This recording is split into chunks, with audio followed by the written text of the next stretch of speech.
Hello guys, आज हम फिर हाजिर हैं एक क्वेश्चन लेके जो जेई 2023 में आया था, यानी कि इक्विलिब्रियम पे है। और इसमें थोड़ा कॉमन आयन इफेक्ट भी आपको देखने को मिलेगा। और बेसिकली ये क्वेश्चन हेंडरसन हैसेलबैच इक्वेशन के ऊपर है।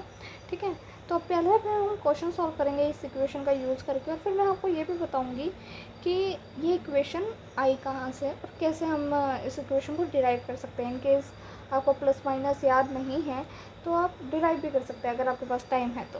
ओके, तो पहले क्वेश्चन देखते हैं।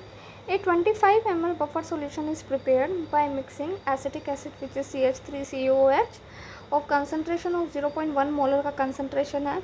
और एसीटेट आयन जो आपके पास बना है, सोडियम एसीटेट जो बना है, वो कितने का कंसनट्रेशन का है? 0.01 मोलर का है। ठीक है, तो इन दोनों को मिक्स किया जाता है बफर बनाने के लिए। तो बफर क्या होता है? बेसिकली बफर एक ऐसा सॉल्यूशन होता है जो हम एक वेल प्रिपेयर्ड सॉल्यूशन में डालते हैं ताकि उसका जो पीएच वैल्यू है वो ज़्यादा चेंज ना हो। मान लीजिए अगर आपके पास कोई सॉल्यूशन है, उसका 5.5 पीएच है, मैं चाहती हूँ कि ये मेंटेन रहे। ठीक है, तो अगर ये पीएच में मेंटेन रखना चाहती हूँ, मेंटेन कैसे रहेगा? मेंटेन रहने का मतलब क्या है कि अगर मैं थोड़ा सा एसिड इसके अंदर डाल दूँ तो भी इसका पीएच ना बदले, या थोड़ा सा बेस डाल दूँ तो भी इसका पीएच ना बदले, तो उसके लिए जो सॉल्यूशन हम बनाते हैं उसको हम क्या बोलते हैं? Buffer solution. ये यूजुअली ±1 pH तक को हैंडल कर सकता है। ओके, कि अगर 6.5 चला जाएगा तब भी उसको 5.5 पे ले आएगा, 4.5 चला जाएगा pH तब भी उसको 5.5 पे ले आएगा। तो ये ±1 की रेंज में एक्चुअली एक्ट करता है। ठीक है, अभी क्या दे रखा है? अगर आपका pH जो है सोल्यूशन का 5 है, हमको pKa निकालना है। ठीक है, pKa क्या होता है? Minus log of Ka। Ka क्या होता है? एसिडिटी कांस्टेंट, है ना, ये होता है, राइट। तो अभी एसिडिटी कांस्टेंट किसका होगा? देखो, जो CH3COH है, ये क्या है? ये एक वीक एसिड है ना। तो हम बफर बना रहे हैं वीक एसिड और उसके सॉल्ट का। There are lot of type of buffers आप देखेंगे। ठीक है, तो अभी कौन सा बफर बन रहा है? अभी बफर बन रहा है वीक एसिड का और इसी के सॉल्ट का, दैट इज CH3CONA। उसके ऊपर हम कभी अलग वीडियो बनाएंगे कि कौन सा टाइप का बफर है, कितने टाइप के हो सकते हैं ना। तो इसका जो सॉल्ट है वो है sodium acetate, that is this. तो हमको पता है ये अगर वीक एसिड है तो ये कम्प्लीटली ब्रेक नहीं होगा। तो मान लीजिए कि अगर आपके पास 100 मॉलिक्यूल्स CH3COH के हैं तो इसमें से सिर्फ 80% ही ब्रेक होंगे, इसका ये मतलब है। ओके, तो मान लीजिए CH3COH है तो ये हो जाएगा CH3CO negative plus H positive. So यहाँ पे मेरे पास एक इक्विलिब्रियम का साइन है, जबकि ये जो सॉल्ट है ये कम्प्लीटली ब्रेक हो जाएगा आपका एसीटेट आयन में और सोडियम पॉजिटिव में। इसलिए ये कॉमन आयन इफेक्ट देता है। क्यों? क्योंकि इसकी कंसंट्रेशन बढ़ जाएगी। इसकी कंसंट्रेशन बढ़ने के कारण यहाँ पे लीचट लेयर प्रिंसिपल के कारण इक्विलिब्रियम कहाँ शिफ्ट हो जाएगा? इक्विलिब्रियम रिएक्टेंट साइड में शिफ्ट हो जाएगा, है ना। तो इसलिए ये कॉमन आयन इफेक्ट है जिसके कारण एक्चुअली बफर काम करता है। ओके, तो अभी आप देखेंगे CH3CO नेगेटिव जो है वो कॉमन आयन इफेक्ट की तरह काम कर रहा है। कॉमन आयन है जो आपको ये इफेक्ट देगा। ओके, अब हमें क्या निकालना है? हमको pKa निकालनी है, pH दे रखी। ठीक है, तो Ka होता क्या है? एसिडिटी कांस्टेंट, यानी कि जब आपका एसिड डिसोसिएट हो रहा है उसका इक्विलिब्रियम कांस्टेंट वो कैसे निकालते हैं? प्रोडक्ट का कंसंट्रेशन डिवाइडेड बाय रिएक्टेंट का कंसंट्रेशन जो कि CH3COH है, राइट। ये निकालते हैं, है ना। अभी ये होता है कि अभी मैं आपको ये नहीं बता रही हूँ कि हेंडरसन हैसेलबैक इक्वेशन कैसे डिराइव होती है, अभी हम सिर्फ उसका यूज़ करेंगे। तो हेंडरसन हैसेलबैक इक्वेशन जो है pH equals to pKa plus log of conjugate base divided by acid होता है, या आप सॉल्ट भी लिख सकते हो। कॉन्जुगेट बेस की जगह सॉल्ट का कंसंट्रेशन। क्यों? अब देखेंगे ये जो एसिड है इसका कॉन्जुगेट बेस कौन है? ये है इसका कॉन्जुगेट बेस। अगर मैं ये देखूं कि यहाँ पे तो 100 में से सिर्फ 20 ही टूट रहे हैं, यहाँ तो कम्प्लीटली 100 का 100 टूट रहा है ना। इस केस में कंप्लीट आपका डिसोसिएशन हो रहा है, इसमें इनकम्प्लीट डिसोसिएशन हो रहा है। तो इसका जो कंसंट्रेशन है, एसिटेट आयन का जो कंसंट्रेशन है, दैट इज़ रफली equal to the concentration of your salt.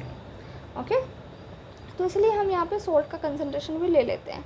अभी हमारे पास क्वेश्चन में क्या था, हमें pH दे रखा था दैट इज़ 5, है ना, pH 5 दे रखा है, हमको pKa निकालना है। तो pH दे रखा है, मुझे और क्या चाहिए, मुझे चाहिए सोल्ट का कंसनट्रेशन और एसिड का concentration. What is the concentration of salt?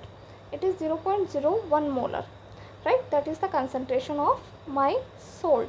CH3CONA का जो कंसनट्रेशन है वो है 0.01 मोलर, और एसिटिक एसिड का जो कंसनट्रेशन है वो कितना है, 0.1 मोलर, है ना। तो अभी हम ये सब वैल्यूज़ क्या करेंगे, हमारी हेंडरसन-हेज़लबैच इक्वेशन में पुट कर देंगे। हमको निकालना है pKa, तो मैं इसको उधर ले जाती हूँ। तो pKa will be equals to pH minus log concentration of CH3CONA divided by concentration of your acid, right. तो अभी एसिड की सोल्ट की कंसनट्रेशन कितनी थी हमारे पास, 0.01, राइट, और एसिड की कंसनट्रेशन थी 0.1, करेक्ट। तो pH हमारे पास था 5, तो 5 माइनस लोग, इसको कैंसिल कर देंगे हम, ठीक है। इसको कैंसिल जब हम करेंगे तो 1/10 आएगा, तो उसको मैंने 10⁻⁻1 की फॉर्म में लिख दिया। और आपको पता है लोग का क्या फॉर्मूला होता है, log of A⁻⁵ is equals to B log A, क्योंकि ये पावर क्या हो जाती है, आगे आ जाती है। तो अभी ये 10⁻⁻1 है, तो ये पावर आगे आ जाएगी, तो 5 माइनस ऑलरेडी है, -1 और आएगा तो +1, एंड log ऑफ 10, तो log ऑफ 10 इज़ 1, बिकॉज ये same log of A to the base A is always 1, because log का क्या मतलब है, log का मतलब है, मान लीजिए 2⁻³ 8 है, तो log of 8 to the base 2 is 3, यानी कि इसकी कितनी मैं पावर लूँ इस बेस के ऊपर, दैट इज़ log बेसिकली, ठीक है। तो A की कितनी पावर लेंगे ताकि A ही आ जाए, तो 1 ही पावर लेंगे, राइट। तो इसलिए log ऑफ अगर बेस और वैल्यू सेम है तो हमेशा 1 आएगा, तो 5 + 1 is equals to 6, okay. So the correct answer here is 6, okay. अब हम बात करते हैं, चलो ये क्वेश्चन तो हो गया, पर हेंडरसन-हेज़लबैच इक्वेशन आया कैसे, कब pKa में अगर आप देखेंगे, अगर बेस होता तो यहाँ माइनस साइन आता, ऐसा क्यों, तो यहाँ से हमारे पास क्या आ गया, एसिडिटी कांस्टेंट आ गया, है ना। मैं दोबारा इसको लिख लेती हूँ, तो CH3COH इज दिस, राइट। तो एसिडिटी कांस्टेंट जो आया वो आया CH3CO negative H positive divided by CH3COH, ये आया, ठीक है। अब हम क्या करेंगे, दोनों साइड माइनस log से मल्टीप्लाई करा देंगे, क्योंकि माइनस log को ही हम P रख सकते हैं ना, तो minus log of H positive and minus log of CH3CO negative divided by CH3COH, right. तो ये क्या बन गया, pKa बन गया, ये क्या बन गया, pH बन गया, minus log of CH3CO negative, that is the conjugate base, right. तो in a way we have calculated the Henderson Hasselbalch equation, right, क्योंकि अगर आप pH लिखेंगे, pH will be equals to pKa plus log of conjugate base that is CH3CO negative और acid का concentration, right. अब ये जो कंजुगेट बेस का कंसनट्रेशन है, क्योंकि कॉमन आयन इफेक्ट है और ये बहुत वीक एसिड है, इस वजह से हम इसको किसके इक्वल ले सकते हैं, सॉल्ट का कंसनट्रेशन के इक्वल, राइट। तो इसलिए कंसनट्रेशन ऑफ CH3CONA के इक्वल है, अंडरस्टूड। तो होपफुली आपको ये समझ में आ गया हो। अगर आप चाहते हैं मैं ऐसे ही और वीडियो बनाऊं और ये बहुत लोगों तक पहुंचे, तो please like, subscribe and share कीजिएगा और बेल आइकन ज़रूर दबाइएगा, ताकि आपको नई वीडियो का आते ही पता लग जाए। और अगर आपको किसी भी क्वेश्चन में कोई भी डाउट हो, और क्या किसी टॉपिक में कोई डाउट है केमिस्ट्री में या फिज़िक्स में, तो आप क्या कर सकते हैं, आप कमेंट सेक्शन में राइट कर सकते हैं। Okay, thank you, bye bye, take care.